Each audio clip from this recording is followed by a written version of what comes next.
All right, thinking about a renovation loan, but scared to death of not understanding it or how the process works? Stay tuned for an update on the Ford County Real Estate Show.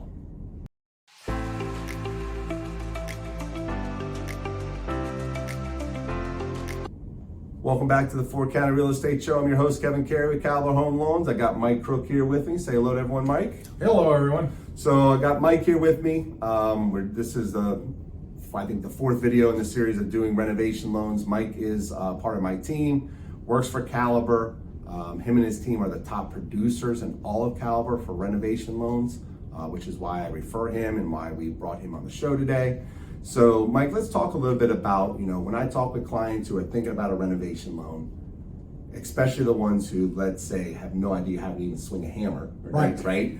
All their tools consist of a screwdriver and a hammer and a flashlight in their drawer. That's it. Well, they're better than me, because if it's not duct tape or WD-40. Right. So let's talk a little bit to help people ease their fears in terms of how Caliber does it in terms of managing the entire process. Sure, and it's a great question, because the biggest thing that I get when I start to talk to them is this fear of this unknown. Right.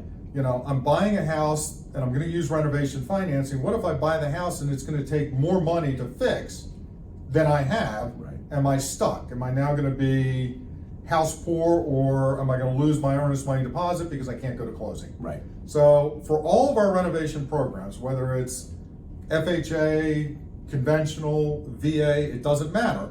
Right. We're going to start with a HUD consultant doing a feasibility study. Okay. So what does that play into? So you've already started with Kevin. You've gotten yourself pre-approved, and you got yourself pre-approved for a dollar number. Let's say it's $400,000. Right.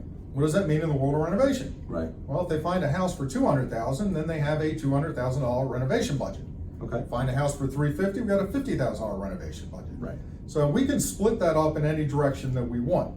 Now, because renovations is moving target, when we start out on a pre-qualification, I don't know what the sales price is going to be. Right. And I don't know how much renovation I'm going to need because I haven't found the house yet. Right. So it's a huge moving target. So we start with establishing what your budget is. Right. So that when you go under contract, you've now fixed one end of this moving target. Okay. Now we want to make sure that although we've now fixed that, whatever you have in your budget is sufficient to do what you want and what may need to be done to the house to meet health and safety standards. Okay. So that's where we start with the HUD consultant feasibility study. All right. Simplest way I can explain that, it's a home inspection on steroids. Okay. All right. Yeah, it's a good way to explain it. Yeah. And with that, the HUD consultant's going to come in, he's going to look at the house, he's going to make sure any health and safety issues you're made aware of so that they can be addressed in the contractor's bid. The HUD consultant is also going to give you an estimated cost to what a contractor should be charging you. So this HUD consultant is not there to bid the job. He's truly there to consult with you to let you know what it can be done and what's going to cost. Okay. So in that, he's going to give you a feasibility study that if your budget was, let's say it was $75,000. Right.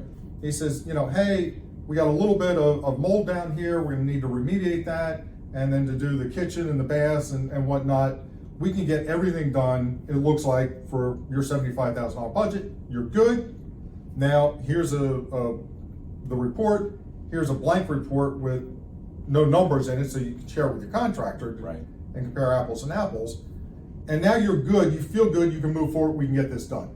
Okay. The alternative is he goes in there and you've got this $75,000 budget, and he says, oh, there's a crack over here. Right. This crack is a foundational issue. This issue is going to run you about $30,000 to fix, which is going to now blow your budget to do the other things you want. Right. So now instead of being stuck going, well, okay, I've got to fix that. Right. So I can't now do my new kitchen. You have the ability at that stage, just like a home inspection that didn't go well, right, to go back to the seller and say, hey, you got a problem that we didn't even realize. Right. It's this, I'll fix it, but I got to do an adjustment in my sales price so I can incorporate that cost into my renovation loan.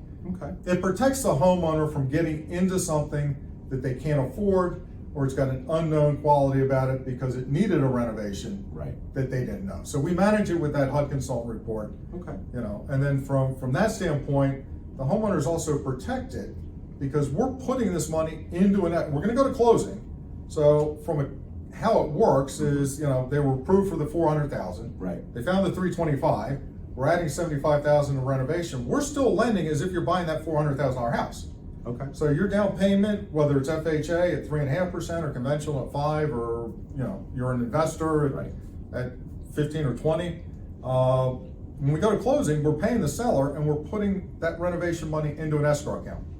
And then out of that escrow account, we're going to pay the contractor as work is completed. Okay. And speaking of contractors and advances and whatnot, I think that's something we should talk on another podcast, because absolutely. There's some things that people really should be aware of. Right. We're going to do a video on that entire topic. So let me ask this one last question before we wrap up here. So HUD consultant, as a borrower, right, whether I'm refinancing or purchase, do I have to find the HUD consultant and the contractor to help me, or does Caliber help with that process? That's a great question. As far as the HUD consultant, Caliber will control that, because we know the good HUD consultants and we know the bad HUD consultants. Right. So we want to make sure you're dealing with the good HUD consultant. Right. Regarding contractors, I can't give you a list of contractors. Right. We can't recommend you a I contractor. can't steer because of, just so you understand, to make sure we're not getting kickbacks or, And- especially the biggest thing is what the contractors, Mess up. or more importantly, don't show up. Right. Right. Yeah, it's a huge liability issue. Right. Exactly. But having said that, I'm not going to leave you as a homeowner Right. on your own to try to deal with the contractor. Right. You got to find the contractor, and there's a lot of ways to do it. Yep. Social media, your friends, Yep. who's gotten work done. Yeah. Go from that standpoint, drive through the neighborhood, you'll see their trucks. Right. But once you engage that contractor, I have you loop me into the conversation. Right. Because I will then call the contractor, explain the programs, how it works, what we do. And then we're with the client all the way through the end. Right. So it's not just getting them to closing. Yeah. My team's with them to that final draw. Right. And also with the contractor, and that avoids a lot of other hiccups. Perfect. Well, Mike, look, a lot of great information. Thanks a lot for being here. Thank you. If you have more questions, in the description below is all my contact information. Reach out to me. We can start the process. I'll get you hooked up with Mike, get all your questions answered. If you like what you heard, hit the subscribe button down below, and we'll see you the next time on the 4 County Real Estate Show. Have a great day. Bye-bye.